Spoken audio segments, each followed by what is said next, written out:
What's on the beat?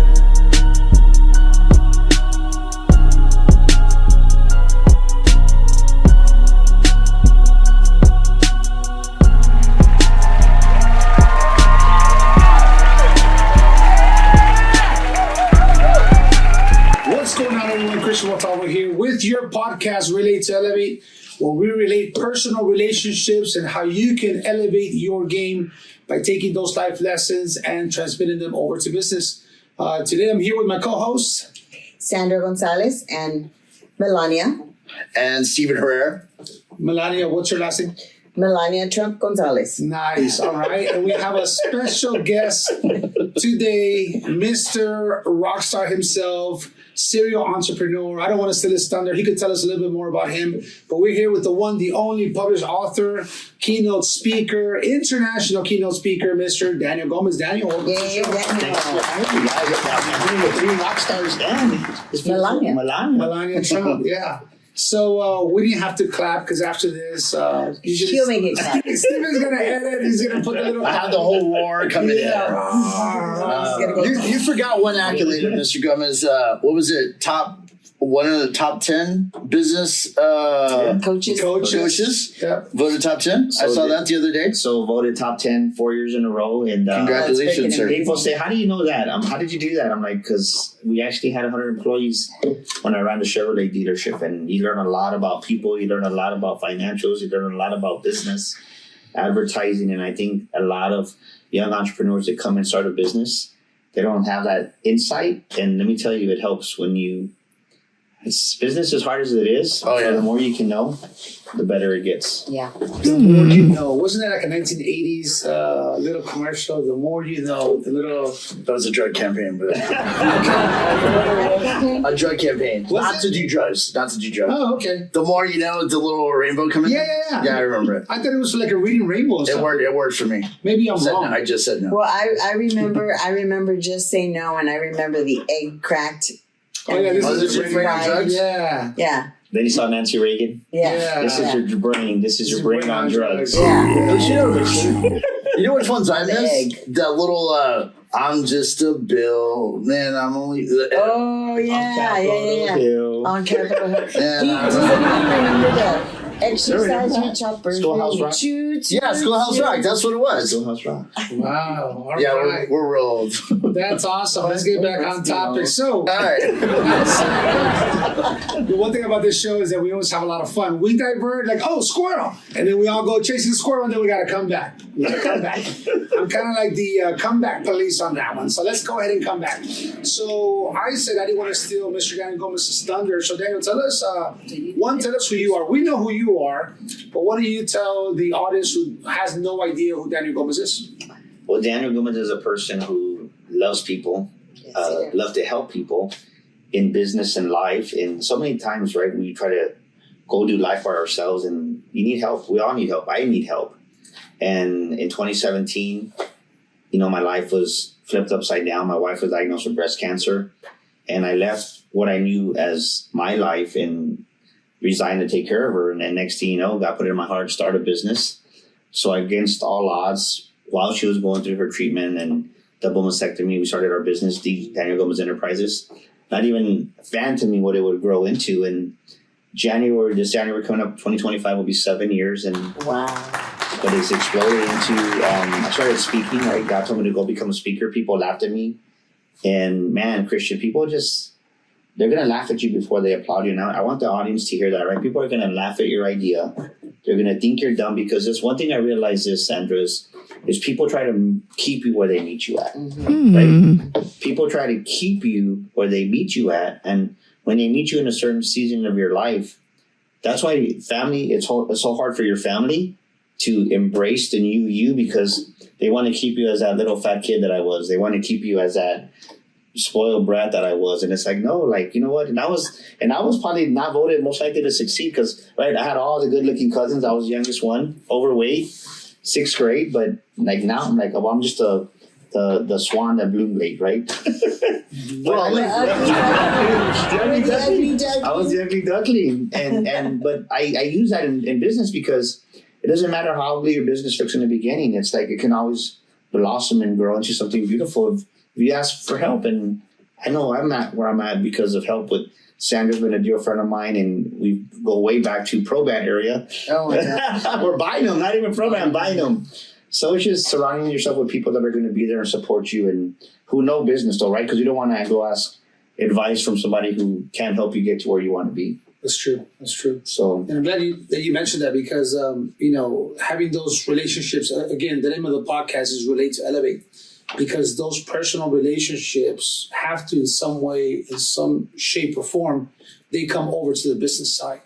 So I learned that too, sometimes you want something for someone more than they want it for themselves, and that's been a struggle for me with my family, where I want them to be entrepreneurs. I want them to be business owners. I want them to be independent. I want them to live a life by design, but sometimes they just don't want it. And I learned just to stop asking, suggesting, or giving my opinion, because this isn't made for everyone. We're not all built the same. Some people are quite content with the life that they have. Even though we see something in them that they may be able to blossom into something else in life or in business, they just don't see it for themselves. So it's kind of difficult doing that. well, what I like about Cristian, right, is we've had the pleasure of working with Cristian. He did a sales training for our organization, and he's really good. And sometimes, instead of applauding you, right, your family will criticize you because they don't, right, they're not doing what they want to do, right? When we got the Christians and people that start podcasts, and, Sandra, you've had many businesses with you and your sister Mari. Like, when you go out there and you're taking action, you remind people of two things, right? Either you inspire half the people, they're like, man, wow, I want to be like Mari. I want to be like Sandra's doing it. Christian's doing it. Steven's doing it. But then the other part are like, they criticize it because you're reminding them of what they're not doing. Ooh, who do they think they are? You're reminding them of what they're not doing. So instead of getting inspired, then they become envious. Jealous. And they just, Now they're conceited. Oh, they got this show. Oh, Yeah. Who do they think they are? Yeah. Yeah. or they get cynical, right? They start being passive aggressive and saying, oh, it must be nice to have a med spa. It must be nice to have your show. It is. Very It nice. is. But they say that, It right? is very nice. Yeah. Which reminds me of this, and we talked about this in the last episode that we had. Shout out to Johnny Martinez, Top Flight Realty. Johnny was on the show, and then one of the things that we talked about is exactly that. When people say it must be nice, oh, it must be great. Oh, you got the Jag, you got the Corvette, you got the business. It is nice because people work their ass off for it. So we do deserve that recognition. We do deserve that compensation. And I wanna say this to the audience, and hopefully it'll resonate with everyone here. They say that in fact, we have the Jake Paul and the Mike Tyson fight coming up in just a couple of days. Friday, yeah. Friday. They say that a champion is recognized in the ring.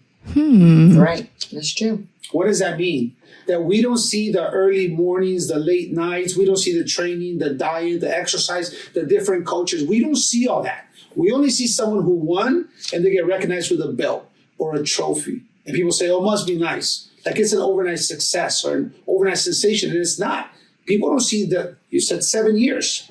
7 years of, blood, sweat, tears, heartache, But actually, betrayals. It goes back even before that. Like, so I said, right, you have a great sales background. It actually goes back before that when I met Sandra at Bynum. This was back in 2001, right? What's Bynum? You guys keep saying that. Oh, That was the street where my office was at. that's where her first insurance agency was at. Yeah.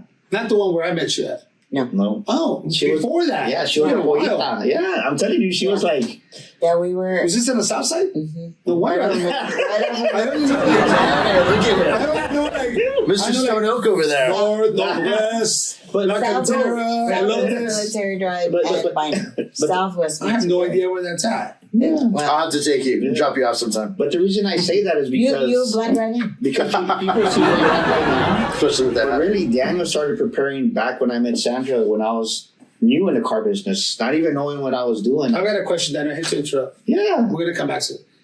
when she was selling insurance back on the south side, did she have like a bandana? Say, well, like, come on in, let me get you some insurance. No, she said Bolina. Gonzapos. What is On the that? south I side. love you forever. No, I don't even know that. But no, she wasn't. Actually, Sandra was very professional. Sign the insurance, dude. Yeah. Selena. She was very professional and With some locals. provided great. So how I met her was we would sell cars right at the Chevrolet dealership, and they wouldn't be insured. First time buyers, whatever. Nice. And she was the agent that would get us the insurance. Nice. And then one day we're like, we talked on the phone for so long. So, you know what? Where's your office at? And guess what? It was right around the block.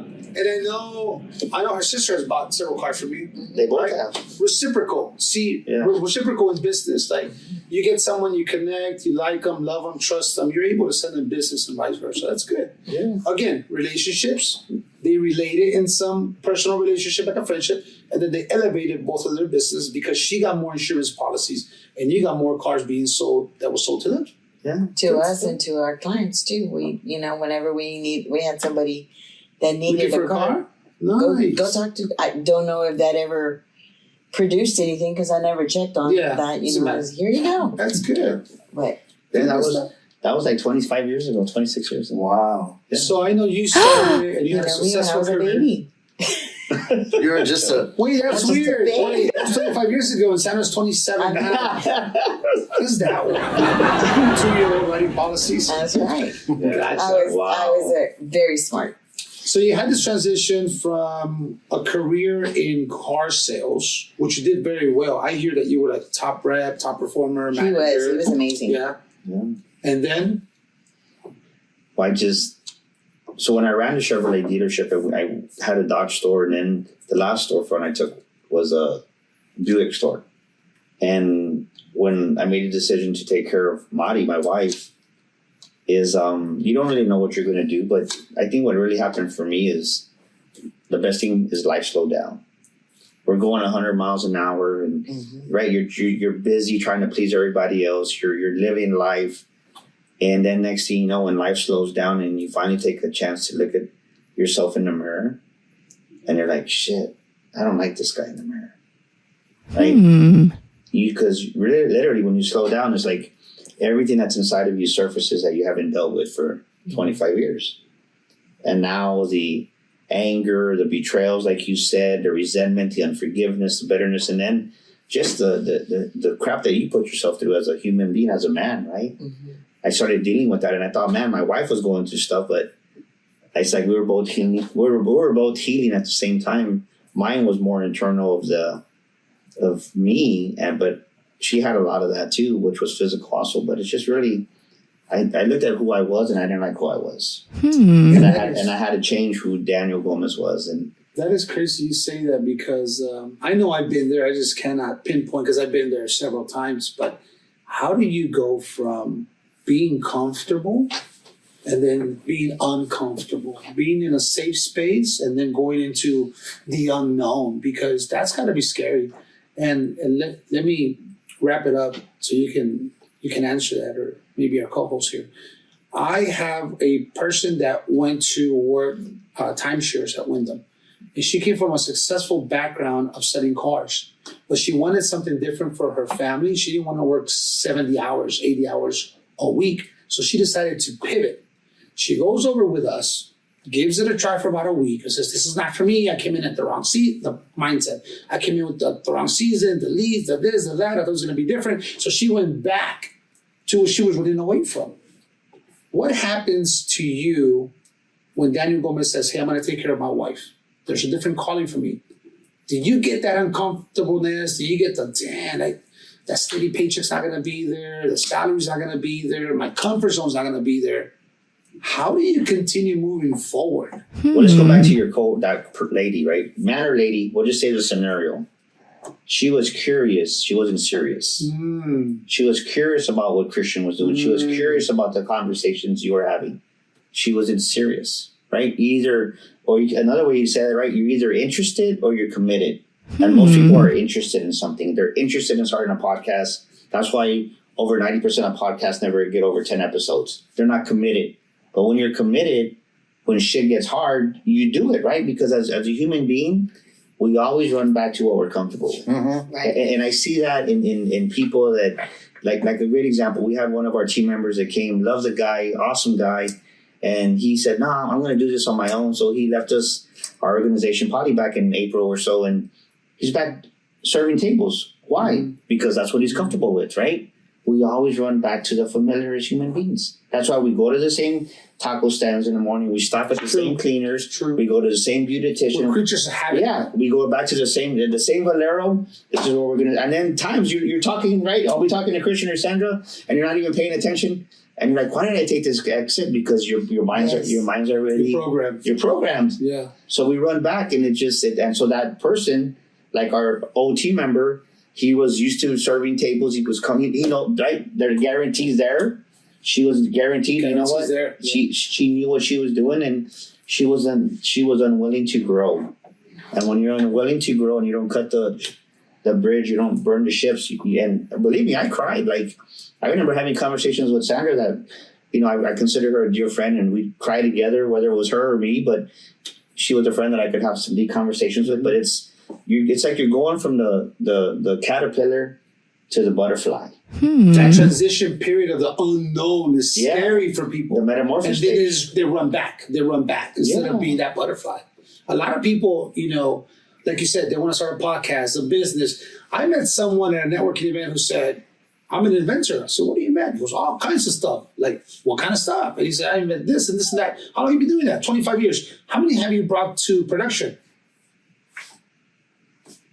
"What do you mean, Cristian?" I'm like, "Yeah, you have all these ideas and you've invented stuff. How many of those are producing now, are being manufactured, and you're making money off of them?" He's like, well, none of them.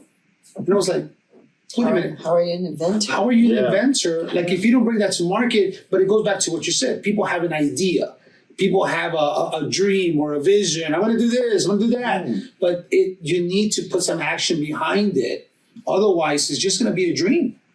It's never going to flourish into anything most else. people, Stephen, they quit when they're 3 feet from gold. Yeah. Quit when they're right there, and they give up. And I think that one thing that I admire about Sandra is that even through the adversity, she's never quit. Right? Never through the adversity. She talks to her dog more than me now as therapy, but it's like I'll forgive her for that. But in all seriousness, like, she's never quit. She's never given up. And people want it to be easy, and not that everything has to be hard, but the thing is, you have to change your brain, right? Like, you have to have a brain changer moment where you're not going to be curious anymore. You're going to be serious, because when you're just curious, if you don't feel like doing it, you're not going to do it. Like, I did a live this morning and said, no, everything you want's on the other side of I don't feel like it. Even if you don't feel like it, do it, right? There's days that I don't, as much fun as we're having today, there's days I don't want to do a podcast, but guess what? You're committed to your audience. That's right. So you got to show up, and you got to smile, and you got to say, "Thank you, everybody," but not in a bad way, but it's just, we're human beings. Right. But when people feel that, we're like, you know what? Episode number 5, I think, you know what? I gave it a try. I tried it. And I agree with you. I believe people quit before they're great. Because so many people just, and I'm sure you know this in business, there's always going to be adversity. There's always going to be obstacles. There's always going to be something in your way. You're either going to figure out how to adapt and cope with it, or people just say, "I'm done," and throw in the towel. And like you said, people are creatures of habit, whether it's relationships or even business. We talk about relationships here on the personal side, and that's where we talk about toxic, because we're comfortable. We're used to that phone call. I used to have this one girl that called me every time in the morning on video chat. "Hi." And then when we broke up, although I didn't like her, I still missed the little morning phone calls. "Hi, how are you doing?" But again, in order to grow, and I think that's what some people do, they stay in a situation that they weren't comfortable with or not comfortable with because they're content. And all of us that have taken that leap of faith and tried to do our things on our own, we all, like you said, you either got to go head first, not dip your toe in it. You just got to jump in and find out. Or maybe not content, but comfortable. Complacent. How about complacent? Complacent, yeah. I will say that's a better word. Like, because you're not necessarily happy. It's just the normal thing for you to do. So you just do it because it's a habit. And you're a creature of habit. I know this is going to ruin some of our listeners, but I'm going to say my personal view of San Antonio versus, let's say, Dallas or Houston. I say San Antonio majority. Some people, don't look at me like that, Sandra. For majority, there's a lot of complacency here in San Antonio. You know, back in the day, if you were gonna, you grew up. My grandfather told me get a job at Kelly, and that was it. That was your life. You know, now or get a job at HEB and do well, or at Bill Miller's, and nothing wrong with those establishments, but there is more to life. And when I went to Dallas and I opened my eyes, like, wow, you know, there's a Jaguar, or there's a Ferrari, and here people are like, that's a little bit too much. But in Dallas, it's there. Now, you have to have a balance whether greed is going to take control of you and you don't get sucked into that.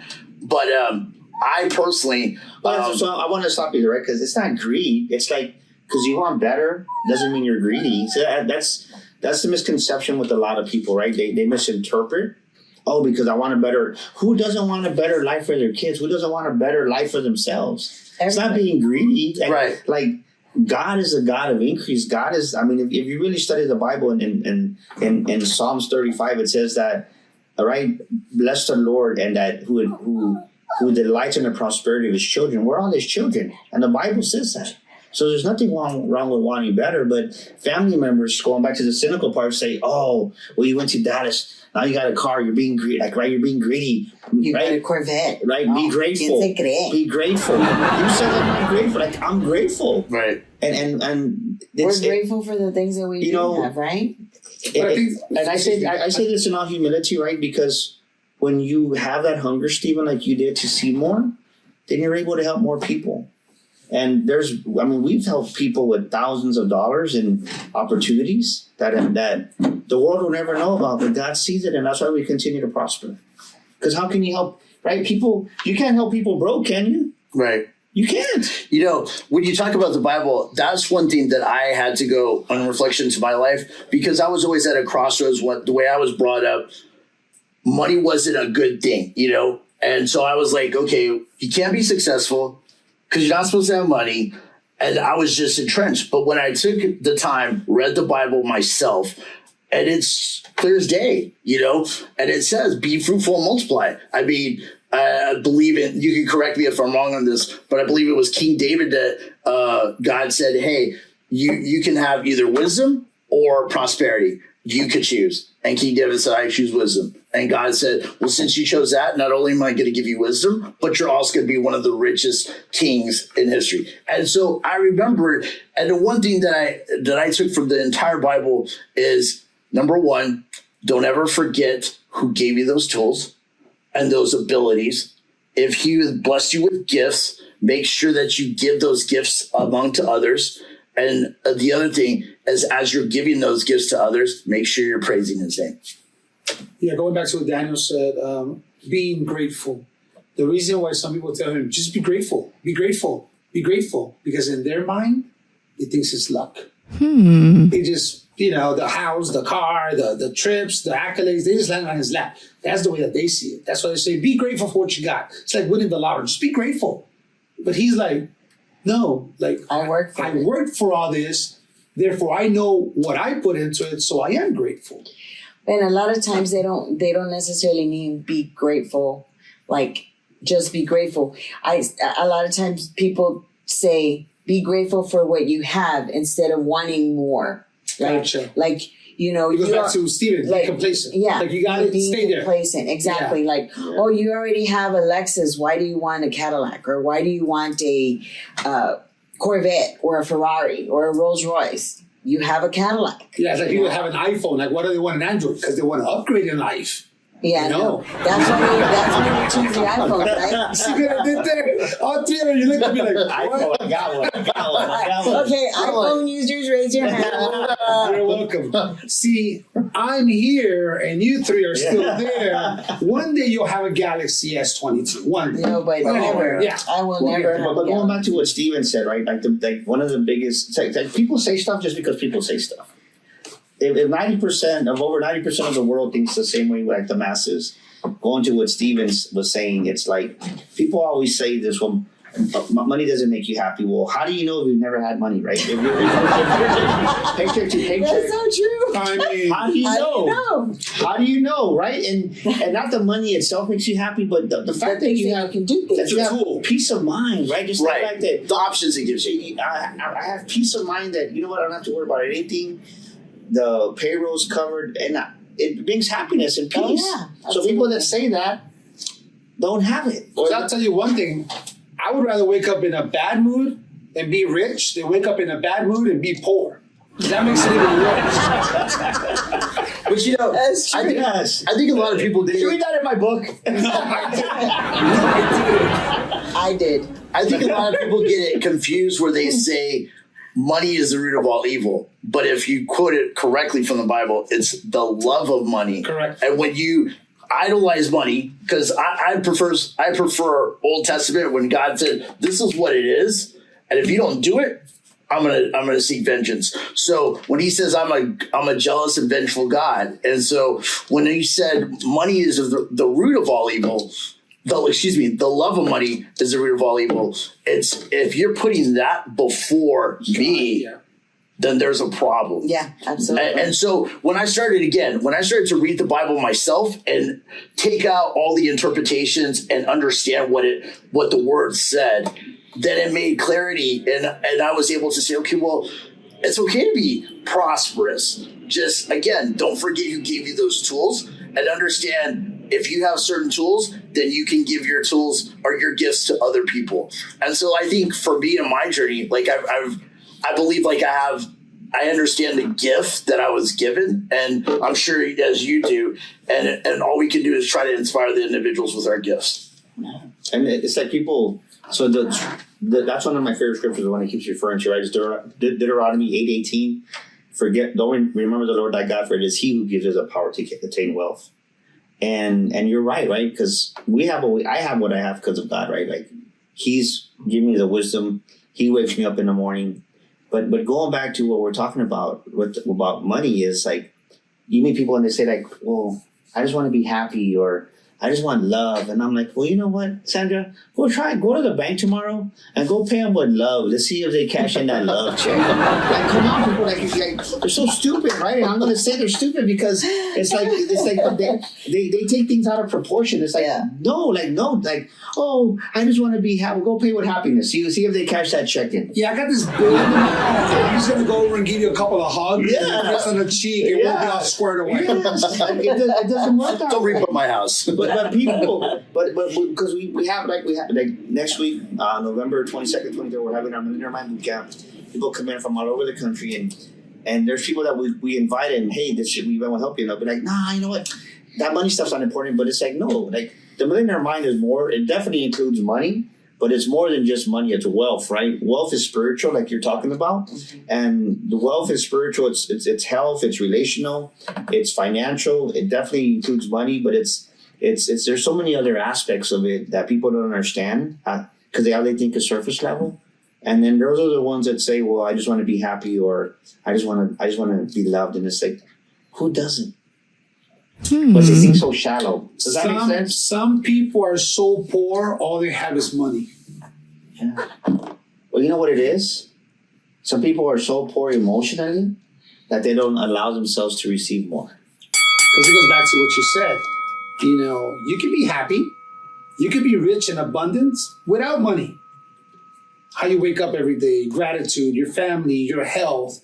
You know, just the fact that we're here now. You know, what happened 4 years ago with COVID and the pandemic. What happened to friends and family that we knew, not only the pandemic, that have already passed on for different reasons.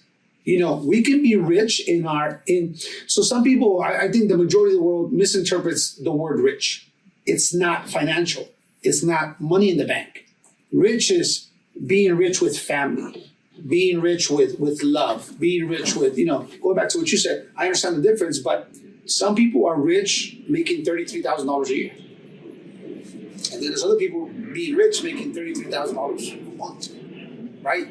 Because I know how many celebrities don't we know that are multimillionaires, but they took their own lives because they were poor in spirit. because they were poor in their life. They were poor in love. They were poor with their family and relationships. They had money, but that's all they had. They were looking for fulfillment. They were looking for something, a purpose or a calling in life. And because they didn't find it and they were so lost and confused, they took their own lives. So being rich, it's not necessarily just monetary. It's all the other aspects of life. There's a lot of, someone that I follow a lot that I consider a mentor. Tony Robbins says there's people that are abundantly rich and they don't have a lot of money, but they make things happen in their life where it's fulfilling. And there's other people who don't ever find a purpose or a fulfillment in life, and all they have is money. And then at the end, they wind up committing suicide. It's funny you talk about committing suicide. I was watching another old time thing that they have is, Disney would always have on Sundays a little movie, and it was Miss Doubtfire this past Sunday. Mrs. Doubtfire. And just to see him, it was doing a voiceover over a commercial or animation, and just to see Robin Williams. Mm-hmm. And back then, I remember when he was, I don't know, this is going to age me. You may not know this. Mork and Mindy. Do you remember that? Yeah. Man. Yeah. And I was like, to see him elevate, and that was a heck of an actor, and how he just played the different roles. And then just to take his life, and he wasn't happy. He did comedy, he did drama, he did stand-up, he did television, like circuit. He did it all. But again, there was a huge void missing in his life. He started on the streets of New York. Imagine the journey for that guy. He was like a stand-up comic at first, right? Yeah. And he started on the streets of New York. Well, think about the name of the podcast we're on, right? Relate, like. You can have both, right? You can have both fulfillment, wealth spiritually and relational. Like you can have it, but many people, the sad part is many people don't believe you can have both. Right. And you can. It's the relationship that people have with money, like Steven said. Most of the symptoms that we have as adults was something that happened, minor or major trauma when we were younger. Someone in Steven's life that was important, whether it was dad or mom or someone close to him, told him that money is bad. Uh-huh. Money is no good. Money is the root of all evil. And then he grew up his entire life thinking that until he had enough knowledge, or maybe knowledge from up above, when he was reading the scriptures, he said, hey, wait a minute. Mm-hmm. That's not true. I can tell you exactly the visual when I would, what the scar was. And it was, it was in church. And they would always have this at this time of year. And not to go on a different phase, but I grew up Catholic. And I remember the priest would go and he'd have a little scripture about the tithing, right? Right. And then all of a sudden, it would transition into, we had a overhead projector showing the financials. And then it was, we need to build this new gym and this, and you need to go ahead and tithe, and you need to send the money. And I remember my family, they were middle class at the time. And I remember, my parents talking and hear them, how they had to make that money, to pay. And until my parents got comfortable, like it was a struggle. And they gave all the time. And I guess one other scar was my mom. After she divorced my dad, she wanted to get married, remarried in the church. And so she had to go through all this thing, an annulment, so that God didn't condone the marriage between her and my father. And she did all this paperwork. I mean, it was like a stack of paper. And then all of a sudden they said, well, you know what? Yeah, we're not going to give you the annulment, but if you pay us this $500, we might go ahead and grant it. And I'm like... Wow. What? So wait a second. So God's going to say, we don't condone this marriage, but if you give me $500, I guess I'll go ahead and put my stamp on it. And so at that point, I was like, I kind of checked out for church for a while because that just burned me because I know that my father and my mom were not gelling. So I knew that was an old thing. I didn't have to be God to say that it didn't work. But to have that other extra check, I would have rather them said, hey, you know what? We got to pay for this new, whatever. We need an extra $500, so let's get it done. And, and that affected your relationship with money. Yeah. At a young age. Exactly. It's a bad thing, right? Because people are doing bad things to get it. And the truth is, look at the studio we're in, right? Sandra's not doing nothing bad. She built this out of goodness, and we're able to use it. Right. So I want you to understand this, ladies and gentlemen, right? Money takes on the character of the person who owns the money, right? Money by itself is not either good or bad, indifferent. But it's like, for instance, like if we're going down the street and we see somebody get pulled over and the cop takes out a duffel bag and it's a drug dealer, what are we going to say? Oh, that's drug money, right? So it takes on the character and the identity of a drug user, right? Right. But it's like, well, Sandra's a giving person, loving person, successful business owner. Well, you know what? This is good money because it comes from a good person. So you got to change the way you see money, because if not, the truth is this: we need it. That's Right? The truth is we need it. Yeah. Right now, I mean, people are. I was It's hearing- right up there with oxygen. Yeah, it is, Yeah. because I was talking to people, right? Yeah. And they're like, "Man, did you see how much a turkey costs?" And I'm like, "It's sad, but what if we cannot put ourselves in a position where we could go buy whatever groceries we want to buy? Because we have the power to do it. You're choosing to complain about the prices of the food. Yes, no one wants things to go up, but the truth is, it's going to go up. Gas is going to go up. You know what? Everything's going to go up. I'm glad you mentioned gas. Does that make sense? Like everything's going to go up.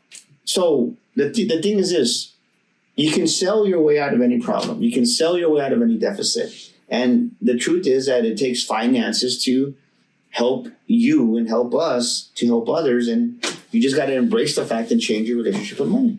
Yeah. Money is just a tool. If I have $1 million, I can go build a strip club. I could. And it doesn't sound like a bad idea. I'm just saying I could. You know what I'm saying? Not anymore. It costs more than that. Whatever it is. I don't want to go to your flea market. Question is, how does Daniel know how much it costs? He's looked into it. Look, hypothetically speaking, let's say it costs X amount of dollars to build a strip club. Right. But it costs X amount of dollars to build an orphanage, a nonprofit community center, or a church. It depends on what I want to do with that money. It goes back to what Daniel said. It depends on the person that's got the money, what they're going to use it for. You can use it for good, or you can use it for evil. That's right. So I say Christian's probably going to do a strip club. Because he's going to help girls pay for the way for college? No. Ladies and gentlemen, I'm an entrepreneur. I diversify my different investments. So I'm going to do a strip club and a church. Right next to each other. Yeah. I'll be like, hey, go You're repent. too bad. Go repent. No, you know what? It's funny that you say that because, some people that have money, sometimes it does get to your head and people change. I've seen money change people. It's a tool that it goes back to what Stephen said, what the Bible says. The love of money. If you start to love money more than your priorities, your standards, your values, your family, and being just a moral, prudent, law-abiding citizen, it's going to take its toll on you. You have to be able to use that money. You have to be able to control it. Money's a tool. Money works for us, not the other way around. And sometimes when it's the other way around, when we work for money, we're willing to do whatever. Sin, lie, cheat, steal, break the law in order to get the money. And that's where we go sideways. And it goes back to that saying, right? Money's a terrible master, but a wonderful servant. And when you make money your servant. I like that one. I've never heard that one before. When you make money your servant, so you got to go buy this book, ladies and gentlemen. The Makings of a Millionaire Mind. It's going to bless you, right? People, What did you say again? The Makings No, of a before Millionaire Mind. the saying. Oh, the saying that you're cute, but I'm cuter. No, the money. Money, servant. money, right? Money is a terrible master, but a wonderful servant. I'm going to write that down. And when I'm you going to pass tell- it off his mind. And when you tell money what to do, like it's good. And you're right. I love that we're talking about this, because going back to, you don't know if you've never been there, right? Like if the average American doesn't even have a savings account right now, right? They're I think it's over 80% are living paycheck to paycheck right now. Mm-hmm. And those are the ones saying, well, money makes you more of who you are. If you've never had money, how do you know, right? If you've never had 100,000, much less $500,000 in the bank, how do you know? Because you do have to protect your heart. Like, you have to protect your heart on a journey, because it doesn't, how can I say, you start, for me, and I'm just going to be totally transparent, I don't have a problem saying this, you start to trust more in your savings account than you do in God, and God's not going to allow that. And God's going to shake things up, and Pull it out and, from under you. and not put it out from under you, but he's going to put you in situations where, okay, look, are you going to trust in me or are you going to trust in yourself? Mm. And so many times as human beings, that I write about in my book, is we're so self-reliant. And then people get defensive. Well, no, I didn't say you didn't. But what if you can be even more reliant on God? What if you can be less reliant on you and more reliant on God?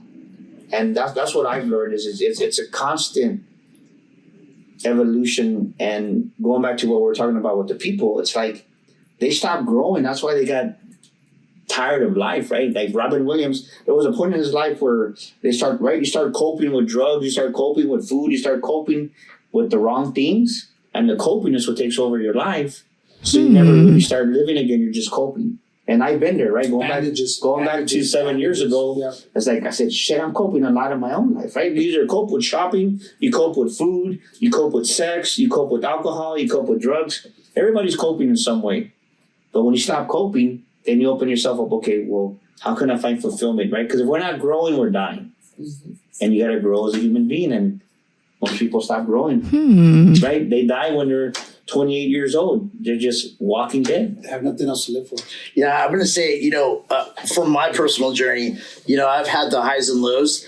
And until I got an appreciation of what God gave me, I'm now on the path to right. And because I go back to another famous scripture, God giveth and God taketh away. And so for me, like, I know that I've been at the highs. COVID, scrambled me, and now I'm struggling to go back. And I've obviously had been around some great people, Sandra, you, Cristian, to help me on the journey. But I also thank God for putting those people in my life. But I also know, like, I have this vision to do like an app for our children. And I know God said, hey, look, when you're at that point where you're comfortable and you're not having to worry about, this better get done. And, remember you said, hey, if I help you on the way, you're going to do this. And that's always in the back of my head, because I know there's going to be that day when I'm there. And if I don't do it, God giveth and God taketh away, because he's going to say, hey, you know what? I was there for you and you didn't do this. And I put this in your mind and you should have done it, whether it succeeds or not. This is what I put in your vision. Now let's do it. But and I would say to that, though, God's not going to take it away. Like, God's a God of grace, right? We're here because of grace. So he's going to give you the nudge. Yeah, nudge. Yeah. He's going to give you 5 or 6 nudges, right? Yeah. And like, hey, and because that's what I've seen in my life. Like, by no means, no one ever arrives. No one's perfect.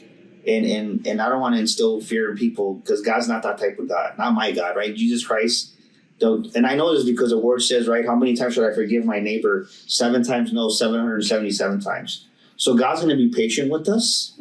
But the thing is that we have to be obedient, right? And that's where the blessing comes in, that, Stephen.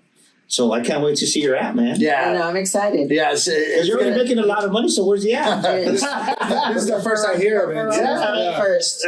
All right, guys. So in the next episode, Steven's going to reveal his app to the world. I'm just kidding. All right. So Daniel, you told us a little bit about yourself. We kind of went into this conversation about money and wealth and being rich. Tell us about these books that are in front. I know you kept kind of, I was like, all right, we're going to get there. We're going to get there. Like, the book. Now it's your time to shine about the books. Tell us a little bit about you being an author, publisher, all that good stuff. How many books and what these are? What's more than the books, right? It's really helping people see who they are inside. Most people, like you're saying, as grown adults, we make decisions as the kids we were, right? We make decisions as the child we were, and this is the truth. So as an adult, you can be 30, 40, 50, but you're going to make the decision based on, okay, how did you see your mom or dad? Or how did they make that decision? And the truth is that it puts a lid on our lives. And the makings of a millionaire mind in the book, it's really the journey that I went on personally and work that I did on myself because the truth is this, your net worth is never going to outgrow your self-worth. And over 90% of people, I speak all over the world, like you mentioned, 90% of people undervalue themselves. So when you undervalue yourself, you have a low self-esteem, you have a low self-worth, and your net worth is never going to surpass that, because it's not, you might have a spike 1 month or 2 months, but I guarantee you it's going to come down because your self-worth is your self-worth.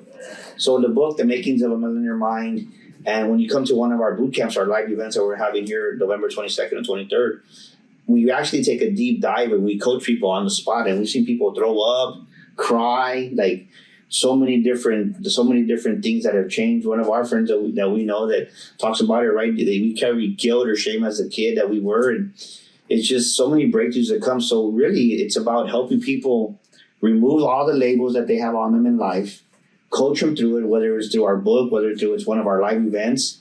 And you can get it on Amazon, you can get it on Audible. The Brain Changer is actually a book that's not out yet. It's giving people the opportunity to use our brand, The Makings of a Millionaire Mind, and be a co-author with us and help them become a published author. Because, like you, congratulations, by the way. Yeah. You're one of our authors now. Thank you. So, right, Cristian is one of the few, less than 1% of people ever become a published author. And you're there now. So we give people the opportunity to do that. So it's just really helping people see, right? All you need is somebody to believe in you. And I just try to believe in people a little bit more than what they believe in themselves to give them that spark. And we do that through our business coaching, through our speaking academy, through the events we have here at Daniel Gomez Enterprises, DGE, like we're starting to be known for. So that's what it's about. It's just helping people. Excellent. What does a book do for the person that writes it? And what does the book do for the person that actually picks it up and reads it? Well, for yourself, right now, you have an asset, right? Your book is an asset. And what I mean by that is we make $300 a month on our book sales, like automatically. It gets deposited into our bank account without doing anything to say. And it's an asset. It's generating money for you. But not only that, it's books are your new business card. So like yourself, you can autograph, right? Say you're going at you're doing a presentation at the Hyatt. Now you can autograph a book and give them that. Now you're going to stand out. Wow, I'm not just dealing with some sales guy. This guy's kind of smart. He's an author, so it elevates your expertise. Your book is your new business card, and now you take a book to business. So a book's going to just solidify your legacy out there. It's an asset that's going to help you generate revenue, right? I think back on my first book that Sandra helped support, You Were Born to Fly. That book has made us over, man, I don't want to know the exact number, but we wrote that book in 2018 and it's made us over $100,000 in 2018. Nice. And that's an asset. So you got to start thinking about that, and why not make an investment in yourself? So that's why you need a book. And as far as it's an asset and what it's going to do for you, it's going to elevate your brand. It's going to elevate your business to another level, because if you're a realtor, and you're going up for a listing against somebody who doesn't have a book, and the people that are showing it, you give them a book, they're going to be like, it's going to raise your value tremendously. So that's why I never thought I would be a one-time publisher, but now we own a publishing house. So I love it. Good. I love it too. Yeah, and I remember the day when we were talking, how should we publish a book? Do you know how to publish a book? Let's figure this out. You remember that? Yeah. That was crazy. Now we figured it out, and you've helped authors, all kinds of people. brand new authors, people that have already written a book somewhere else and they want to write with you. That's good. Yeah, I also think it brings credibility. Yeah. You as a person, you can talk about who you are and what you do, but when they see something like this, it just brings huge value to the person that you are. And that's a hell of a business card. Yes. Versus just saying, oh, here's my card. No, here's my card. I'm a published author. Yes. That's like a website on steroids. Because, back in the day, a business, if you didn't have a website, you weren't a real business. Now, if you don't have something like this, that gives you just even more. Yeah. Right. I noticed this one is an autograph. I'll take a gift. Cristian will talk. I no do that. No H. No H. I was going to put a Whopper. You can do that too. Who needs no Chapo? We got a Whopper. I'm not against the idea. I'm not against the idea. But you're right. It gives you credibility, and so many people, they see the investment, right? To do, whether it's a Kindle, a paperback version, and it's easily 10,000, which we have a payment plan, right? $99.97, you get all that. We have a payment plan that you can work out for you, but the investment, right? Like I said, my first book, and Sandra, like we're joking, right? It's made over hundreds of thousands of dollars. Like, why wouldn't you invest in yourself? Because we're our best investment. And I guarantee you, this book, when we created this book, I didn't even want to do it because I didn't want to talk about money, going back to what Steven was talking about. But this book has made us over $1 million. The concept became the book became an online program. The online program became a live event. Now, because of the concept and the branding, I speak all over the world on that, literally. And it's opened up the floodgates for us. And that's why this is an offspring of that, which we're going to do another offspring of that. And you got to think. Constantly evolving. You got to think long term. And most bigger. people, right? Most people don't think long term, and you got to think long term in business. Now, I know you have a lot of stuff going on. What's next for Daniel Gomez Enterprises? What's your next event? What's your next mastermind, Millionaire Mind? I don't know what you have going on. So next weekend we're having our Millionaire Mind Bootcamp here in San Antonio at the Norwich Conference Center. Nice. Sandra's been to it, and she was impacted November 22nd, 23rd, 2-day event where we coach you there. And then we're going to have our Sticker Shock Speaking Academy on March 21st and 22nd. If you want to share your story, if you want to really go out there and become a paid speaker, we had Joseph Peck. He came to Sticker Shock here a couple of months ago. 2 weeks after leaving, he got a $20,000 paid speaking engagement. Nice. So we show you the ins and outs of how to really go out there and monetize it and not just be a speaker, right? Because a lot of speakers fail because they just want to speak. No, we teach you how to build a speaking business. So, and everything that we teach you, I've done it, right? I'm not one of those social media influencers that I've spoken with some of these people, and it pisses me off because it gives everybody else because there is a core group of people that are doing what you're talking about at these events, but there is a percentage that, right, they talk about success and then they leave in like, what are you talking about, man? Like, you're not even living the life you talked about on stage. And it's not good. A little beat up car. Yeah, it goes back to what Daniel was saying. Yeah, it's not good. You can't talk about money if you didn't have it. You know, I have an issue with a certain really, really big company here, and what they do is they're great at recruiting and they're great at selling the dream. It's a state, how would I call it? A particular state on the northeastern coast of the U.S. Life is the name. California Life. Washington Mutual Life. I'm trying not to say the name. Washington Mutual Life. I'm trying to not say the name, but all these people from Life are wealth strategists. They're wealth management. They're wealth this. And I'm like where's your wealth? We haven't even broken, 6 figures. How are we managing someone else's wealth strategies if we can't even do it ourselves? That's where what Daniel's saying, like there's a lot of coaches out there, but they're not walking the walk.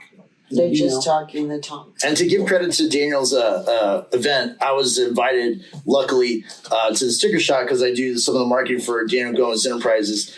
And so, he went even to the point where I saw where the individuals are lining up, signing their autographs for the pay, doing the photo op, having individuals take pictures so that little, because everybody has different butterflies in all different stages. And so him just simply walking through, I'm going to call it like in teachers, they would have sessions and you would break them up, you timed them, they had to accomplish a certain task. And then when you did, you all came. And I know like one of the most impactful ones is a gentleman that I met. And I'll mention him, Kevin. And I remember meeting him the very first time. And Kevin came to me at one of your mixers. And of course, you know me, I'm all standoffish. I'm on my phone, just kind of like, I'm doing my thing. In the talk bunch. Yeah. But this gentleman, Kevin, comes to me. He's like, what are you doing to accomplish your lifetime goal or something like that? And I said, who the hell are you? And he just stood there. And of course, my intensity, and he kind of cowered down. And then I was like, well, I knew it was one of Daniel's students. So I was like, let me be nice. And I was like, what are you doing? But then seeing him on the stage that day, it just brought everything into play because he's trying. And again, he is one of the, like you said, one of the 1% that is not willing to just put his toe in. He's diving deep. And it just gave me a new appreciation for him and his journey, because he may not be where I can talk on the stage, but he's doing the best that he can do. And I looked at him in a different light, and I know you've been on a great journey with him, and you shared a little bit about his story. And I remember just like looking at him in a different light and saying, wow, what a great gentleman to not quit, to take all the adversity of people like me initially saying, who the hell are you? Yeah. To say, F you, this is who I am, and this is what I'm going to do. And I just gave him definitely, I remember when I commented to you, I said, I look at Kevin in a different way. And now when I see you, when I go to your office, I'm always, hey, what's up, Rockstar? Because I want him to have that energy, because one day, if I can be that person that elevates him along the path, then I'm going to do my job. So I definitely loved the session that I saw. So I look forward to hopefully being invited to the mastermind. You know what the lesson in that is that I've learned recently? We see around 50 families a day, every single day, in a really large room, along with sales representatives. And it's always buzzing. I mean, if you can imagine 50 families, just, everyone's talking in a big room. And one thing that in my career with Wyndham, I've transitioned from selling a product, beautiful resort condos all over the world, saving money, to actually loving and caring on people. This is the family is going to get separated. This is the mom and dad who are each other's throats. They're about to get a divorce. This is the dad that doesn't get along with the kids, that wants to reconnect with a teen boy or a teen girl.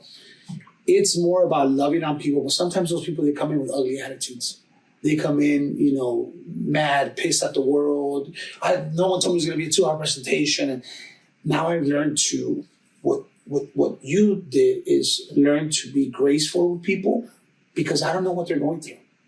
Every single person that sits on my table, if they're pissed off or they're mad or they have all this poison inside of their heart, they're frustrated, their life's beating them up. I've got to be able to be more empathetic and more sympathetic, because we don't know what people are going through. Right. We don't know their journey. When that man came up to you and he tried to introduce himself, like you're busy doing your thing, you don't want to be interrupted. But once you heard his journey, his story, his struggle, and how that made him a real person, and you were able to empathize and sympathize more with him, and now you're his cheerleader. Now you want to move him on to the next levels. And that's one thing that I encourage everyone. If someone's in a bad mood, like whether it's a server at a public place, a restaurant, someone cuts you off in traffic, let's be a little bit more graceful, because we don't know what kind of day they had. We don't know what kind of week, what kind of year. We don't know if they lost someone. We don't know if they just ended a relationship. They just got served with divorce papers, or they're having financial problems. Yeah. Let's learn to be more understanding with people. And that's what I love about Sandra. No matter what, she's always smiling. Yeah. She always has this big smile. I'm like, so whenever I want to feel better, I call Sandra. Don't call Steven. Hey, I've gotten better. Who the F is this guy? I've gotten better. He's always really nice when I call him. To you, of course, yeah. He gets jealous about that. I don't get jealous. Yeah, at all. So, guys, let's go ahead and wrap it up. Some of the things that we talked about, very profound. We can't really touch on that in just one segment here on the podcast. Daniel, where can they find you? Go to DanielGomezGlobal.com. That's DanielGomezGlobal.com, and put a message in there. We would definitely want to connect to you through our message, or text the word millionaire, just millionaire, no small letter, just to 210-942-5059. That's 210-942-5059. We have a beautiful PDF that we want to give your audience that actually Steven helped create. Nice. It helps you really elevate your thinking to another level, and it's our free gift for watching today. Perfect. And the upcoming events again? November 22nd, 23rd, here next week, actually here in San Antonio. We still got 4 tickets left over for that. Intensive boot camp to really up-level your thinking for life, for business. And that's going to be here in San Antonio, the makings of a Millionaire Mind boot camp. And then March 21st and 22nd, also here in San Antonio, our Sticker Shock Speaking Academy, where we actually put you on stage in front of a huge 20-foot by 10-foot LED screen, where you actually get the real feel of speaking into a live audience. So it's a phenomenal experience. And where do we get your books? On Audible and Amazon. So go to Audible right now and get a copy of The Makings of a Millionaire Mind. And it's also on Amazon, The Makings of a Millionaire Mind, and You Were Born to Fly. And one more plug, because I know if you're interested in being an author, you're doing the mixer at McIntyre's. Yes. Actually, when? Thursday. Tomorrow. Yeah, in 2 days. In 2 days, we're having our authors mixer. So if you have a book or want to talk just to other authors, you want to talk to Cristian, the rock star, which is an author now. Yeah. Let's do it. Can't wait to see your book. Sandra, any final thoughts? I'm just happy to see my friend succeed. I've seen his whole journey, and he's just amazing, and he's an awesome speaker, and I love him dearly. So I'm just happy to see him today. No, Sandra, this isn't about me. It's about Daniel. Oh, I'm sorry. It was about Daniel. My bad. Okay. Celoso. A little bit. Tengo celos. A little bit. Steven, you'll probably get a hug too. Yeah, I'm sure you'll get a hug. But go ahead, Steven, final thoughts. Again, I always love being around Daniel. He's taught me a lot. He's definitely influenced my life. He's made me believe in myself a lot more. It's just a little tidbits that he's been giving me, so I really appreciate that and everything that he's done for me. So we definitely look forward to joining the events as well. Nice. All right. Final thoughts. Guys, be nice. Love on each other. Be patient with each other. My baby's impatient, so I've got to go. We have an impatient baby here. So on behalf of myself, Sandra, Steven, and our wonderful graced us with his presence, Mr. Daniel Gomez himself, we want to sign off. This is your podcast, Relate to Elevate, and we can't wait to see you in the next one. Bye. Thank you, everybody. All right. Thank you for having me, this sir. Absolutely. Thank you, Steven. Thank you, Dan. Thank you, guys. Thank you, Sandra.